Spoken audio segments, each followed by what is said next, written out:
What's up, everybody? Coming at you for day number 3. Today we got the hundreds workout. It's going to start off with a 100 rep side bend. I prefer to use a barbell. Allows you for much more range of motion and control, especially keeping that posture up and down. A great option would be going to kettlebells. You can hold on to them on each side. You could also do it in a front rack position where you hold dumbbells and or kettlebells underneath the chin or up on the shoulders. Just make sure on this one is you're getting that full lateral flexion and extension on each side, really trying to contract through the spinal erectors and your obliques on each side, especially the lats, pulling the elbows down. Or if you're hanging onto the sides, you're really trying to get that stretch on both ends with this one. It's not about trying to lean forward, any kind of rotation. This is literally a side-to-side movement. It's not a lot of time where we actually get a lot of stretch or extension in that side-to-side through the lats and the obliques in our day-to-day lives. So this is a big thing for stability and strength here to get that contrast in the obliques. As you go through these sets, the goal is to do this in the least amount as possible. Feel free to always set these down, reset. It's all about quality and control over trying to just speed through it. Notice how the range of motion, I always try and get my elbows or my triceps to come in and touch my body or my hips. That way I know I'm getting that full range of motion. There's a slight side-to-side movement on this one. Keeping the chest up, always trying to actively squeeze the shoulder blades back and down. No matter if you're doing the farmer carry position, you're in the front rack position, or you have a barbell on your back or in the front rack as well there too. Just making sure that you keep that posture and that core tall. Like I said, really trying to isolate all those smaller muscles and the smaller movements that we don't do, especially with boxers and stuff like that. You'll kind of see like those little riblets underneath like your armpit area or behind the pecs. Called your serratus anterior.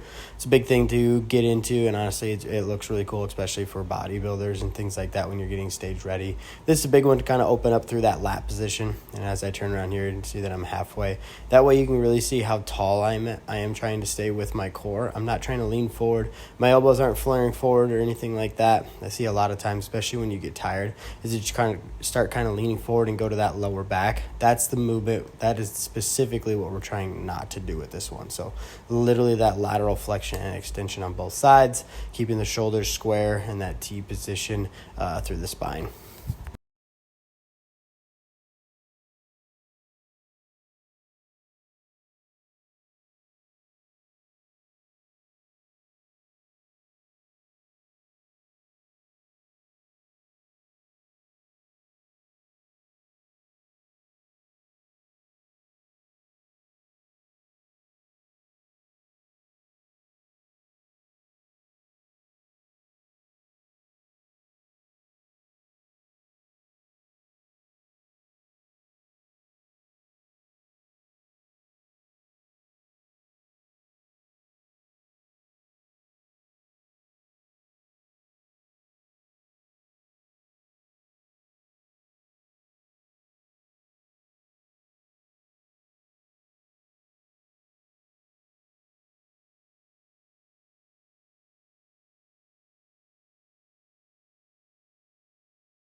As I round out and finish out my final 100 here, I do want to go unbroken on this one. So if you are one of those people that can't go unbroken with that good posture and that good position, next time you do it, next time this comes through in about a week or so, start adding a little bit of weight. It does not take a lot. If anybody's seen like the Chinese weightlifting team, this is something that they put into a lot to really kind of wake up their core and keep everything active. You imagine when you have, 2 times your body weight or even more for some of them slamming on your core, you got to be able to keep that posture and allow that body to accept that tension that hits them and how much force is actually hitting their body. After that, a little bit of rest time. If you can go right into the 100 Russian twist, go for it. Same concept. The goal is to go unbroken best as you can. keeping that balance up on the butt. This is not one where your lower back or any part of your back actually touch the floor. Both hands should be reaching to the ground, so you're getting that full reach, as you can see here. Feet will be tight together, slight knee bend, going back and forth. Try and keep that compression in between the feet, nice and quick here, working that transverse abdominis, that different plane that we don't get a lot of the time. But every time we take a step, we walk, we run, we move in space, there's always a little bit of rotation, especially about the spine. How your body works. That's how most of your muscles in your core are attached, moving around. So we got to make sure that we train that. If you can do 100 unbroken, just like you did in these barbell side bends, now is another time when you start adding weight. So if you can do a 5, 10 pound, even a 2.5, go unbroken for that next set. If that's something you train regularly and you know you can do, the goal is to constantly level up. Trying to get better, trying to move a little bit faster, cleaner reps, getting that whole range of motion. As you can see, especially on this side, I'm always trying to get my hands to the floor, fighting that burn just as long as you possibly can prior to dropping those feet down. Shortest amount of rest time as you possibly can, and go right back into it. Goal is to get through that 100 quickly, so you're trying to get as much tension, as much of that blood movement in the core as you can, basically getting that bodybuilder feel in the biceps, triceps, how you get those arms and legs all pumped up. You want the same movement in the core. Muscles only work the same way. They don't just change because they're in your back or your shoulders, your traps, your legs, your calves. It's all the same. They all can be trained relatively in the same manner with like a linear progression.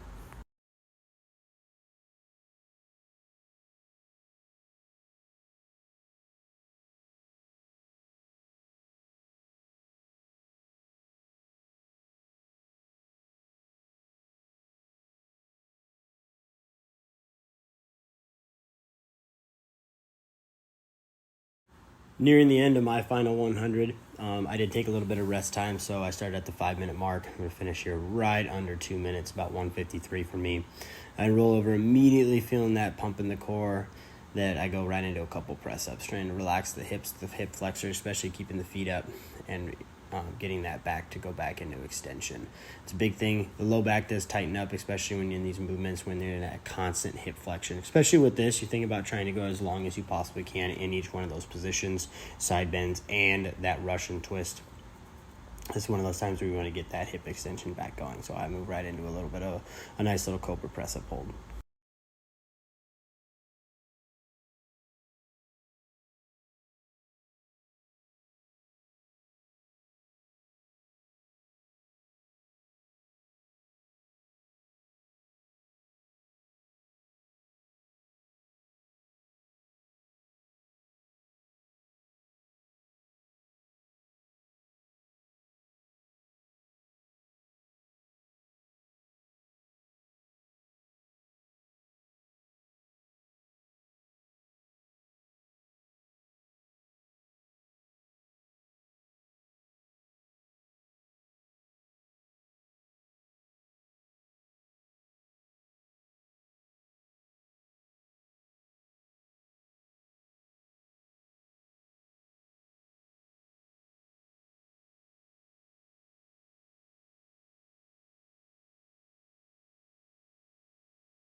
All right, the hundreds are done, or not really.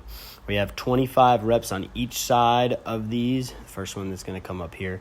We're going through that, getting that Cobra extension. This is another one called the Sphinx pose that I like to roll through. Watching the clock, make sure this is timed because you don't want to rest too long in between these movements. You want to try and get right to it as quickly as you can. I like to start at round numbers, so I'll probably start here right about 10 minutes. Going through this 25 reps. This is on each side. This is not trying to go back and forth and switch. trying to do these in big sets. So going through 25 reps on one side prior to switching over and doing 25 reps on the other, getting that core burnout. This first movement here coming up, it's called a side plank, and it's a pendulum. Now, as you do this, you're trying to keep the rotation or the movement minimal in the core and the shoulders, so everything's locked in tight. It's not about a big range of motion. This is an anti-rotational. It's a core stabilization drill, driving through the hip up, rolling through this one. So I'm going to do 25 little kicks back and forth, trying to keep that leg straight, flexion, extension, again through that hip flexor. You're going to hear that a lot coming through this, okay? The only way that you can work those lower abs is to flex and extend the hips, okay? Lifting your legs over and over again, that's how it works. And same thing on this other side, find that position nice and tight. Really want to actively push in through the obliques and that bottom hip and that foot into the floor. So make sure you're really locking yourself in as you go through all 50 reps, which ends up being 25 reps on the right, 25 reps on the left. This is probably a very new movement for most of us, not something we work on. You can always do this from the knee as well. A little bit easier on that stabilization. Or if you shorten up the legs, bending the knees on either one, the top or bottom, or both, will lessen that strain across the hip flexor and the lower core. Next up, side plank hip dips. Just a little hip tap on the floor, pressing up to extension all the way up to the top. You're not trying to overarch the back forward and or backwards here. You're just trying to drive the hips to the sky. So again, 25 reps on one side, 25 reps on the other. This starts working a little bit higher in that core towards the upper and mid oblique, getting into more of the lat and shoulder area, rolling through. This one's a little bit easier than than the pendulums as you go through, because it's a little bit more locked in place rather than the pendulums. Much more dynamic mover when it comes to any of these movements. So a little bit more, as long as you don't have to lock things in, for me it's a little bit easier. You'll kind of notice that as I get into the plank punches, I start to get a little squirrely and my hips start to rotate a little bit more. But to be expected, we're already over 200 plus reps in today, rolling through these.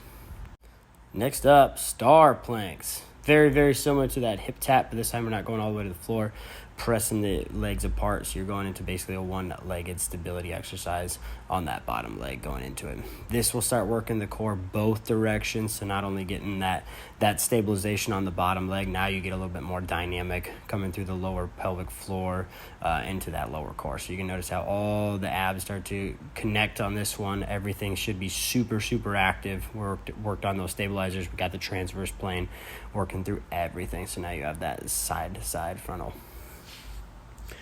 Going through these star planks, 25 on each side. Remember, just this light little heel click coming down. You don't want to rest in that side plank position. We had plenty of time coming through the hip taps, rolling through those to stabilize in between the legs. So now this is supposed to be a single leg predominant one. Same thing can be stabilized more from the knee rather than that. Last one here, the plank punches. This is 25 on each arm. You will be alternating both sides, so the goal is to keep that stability in the spine and low back.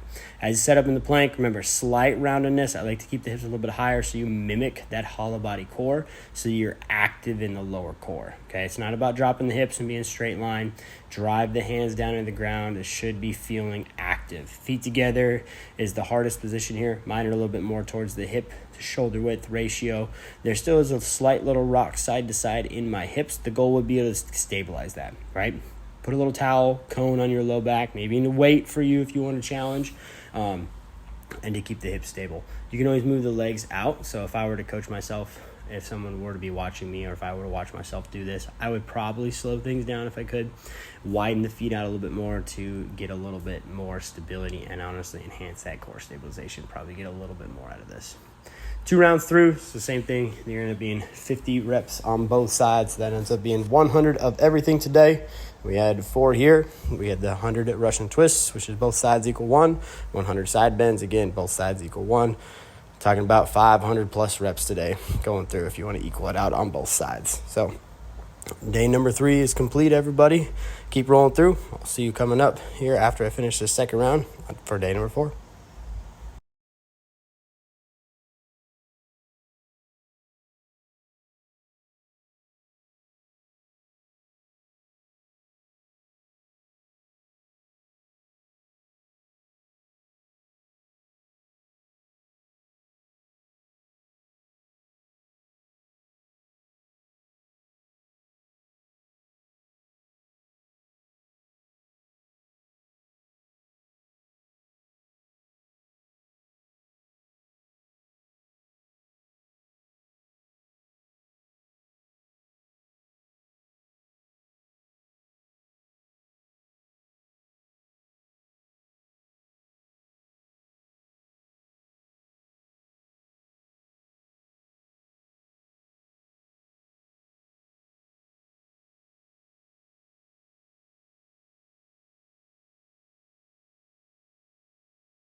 For those of you still listening, as I finish up my last set of plank punches here, please go follow me on Instagram. My name is Josh Rundle.